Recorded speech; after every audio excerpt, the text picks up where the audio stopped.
Alhamdulillah, wassalatu wassalamu ala rasulillah wa alihi wa sahbihi wa man wala. Gbogbo ẹ̀yin mùtúmùwà tẹ́ ń sọ èdè Yorùbá ni mo tún kíkọ́ àbọ̀ sórí ìjòkó alálùbáríkà tá à ń ṣe láti máa túmọ̀ àwọn ẹsẹ̀ ọ̀rọ̀ àdísàmì inú àlùkùránì alápọ̀nlé sí èdè Yorùbá. A ò tí ì kúrò nínú ẹsẹ̀ ọ̀rọ̀ èyí tí à ń ṣe tẹ̀fsíìrù rẹ̀ lọ́wọ́. Òun náà ni ọ̀rọ̀ tí Ọlọ́run bá sọ ní inú Súratul Baqara tí í ṣe orí àlùkùránì ẹlẹ́ẹ̀kejì ní àyà 124 ọgọ́rùn-ún àti mẹ́rìnléní ogún wípé a'udhu billahi minash shaitonir rajim wa idh ibtala Ibrahima rabbuhu bikalimatin fa'atammahun qala inni ja'iluka linnasi imama qala wa min dhurriyyati qala la yanalu ahadi zalimin. Wa idh ibtala Ibrahima rabbuhu bikalimatin fa'atammahun. Ìrẹ ànábì Muhammad sallallahu alayhi wa sallam rán àwọn ènìyàn létí nígbà tí Ọlọ́run bá fi àwọn gbólóhùn ọ̀rọ̀ kan dán Ibrahim wò tí Ibrahim sì wá yege nínú àdánwò ọ̀hún.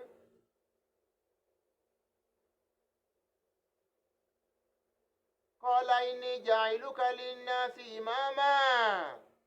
Ọlọ́run sọ fún ànábì Ibrahim nígbà tí ó ti yege ìdánwò náà tán wípé ìrẹ Ibrahim, mo ti ṣetán báyìí láti sọ ẹ́ di aṣíwájú fún àwọn ènìyàn.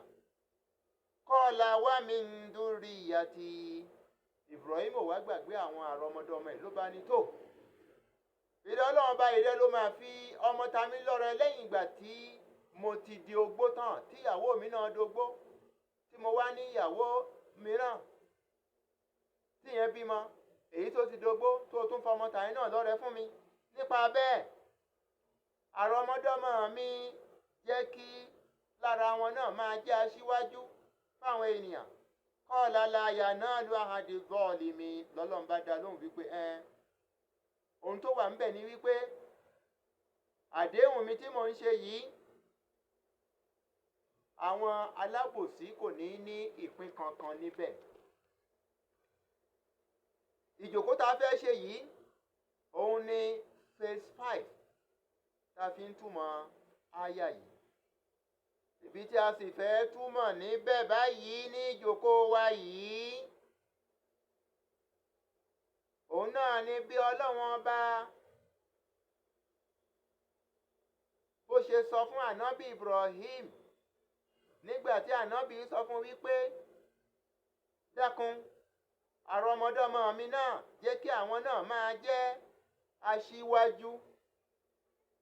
Tọ́lọ́run fi wá dá lóhùn wípé Ọlọ́run ní la yanalu ahadi zalimin. Àdéhùn mi kò lè kan àwọn alábòsí o. Eléyìí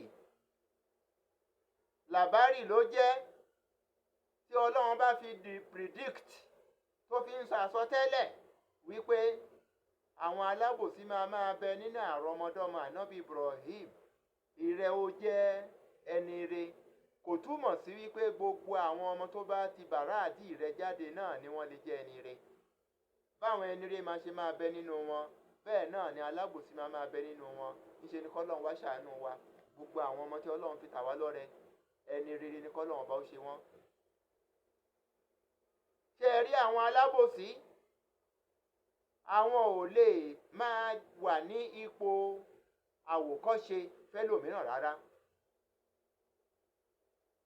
Ẹ kúkú mọ̀ wípé ẹlẹ́bọ àti ẹni tí ó wà ní ipò ọ̀gá ṣùgbọ́n tó jẹ́ wípé ení rẹ̀ jẹ ni kò lè jẹ́ àwòkọ́ṣe rere fún àwọn ẹlòmíràn.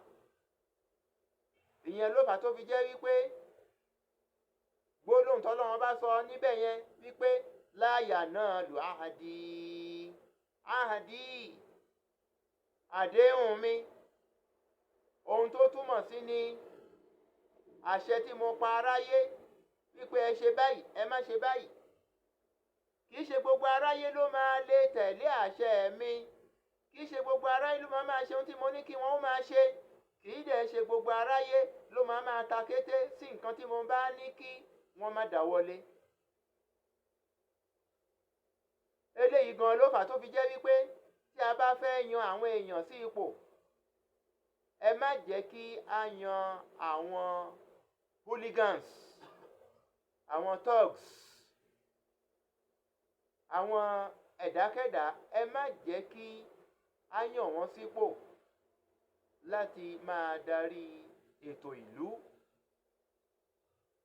Torí wípé àwọn eléyìí bí wọ́n bá tiẹ̀ bọ́ sípò ọ̀hún, àwọn aráàlú ò ní lè gba tiwọn, aráàlú ò ní gba tiwọn. Ẹ̀yin náà kúkú rí bí ọ̀pọ̀lọpọ̀ àwọn tí wọ́n jẹ́ aláṣẹ ní oríṣiríṣi orílẹ̀-èdè ṣe padà di ẹni tí àwọn èèyàn hàn léèmọ̀. Ẹ ti rí ẹni tí wọ́n ń sọ lókò nínú wọn, ẹ ti rí ẹni tí wọ́n ń nà lẹ́gba nínú wọn. Ọlọ́run ní kó ṣàánú.